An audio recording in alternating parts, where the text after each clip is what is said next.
na kung sakasakaling ma-convict si Chief Justice Corona, kayo raw ang papalit. Totoo ba ho yan? Hindi po totoo yan. Wala po akong alam.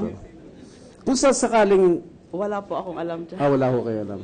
Kung sakasakaling i-offer sa inyo ni Pangulong Aquino, Secretary, I have chosen you to be the Chief Justice of the Supreme Court. Kayo ba'y tatanggapin nyo? Hindi ko po alam. I'll probably decline. I will probably decline. Mas nanaisin nyo pong maging senadora? Hindi ko pa rin alam po kung anong plano ko. Hindi ko po pinaplano ang career ko.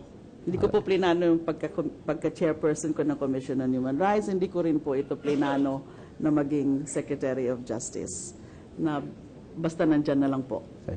Salamat po. Majority Floor Leader. Thank you, Mr. Meron pa eh.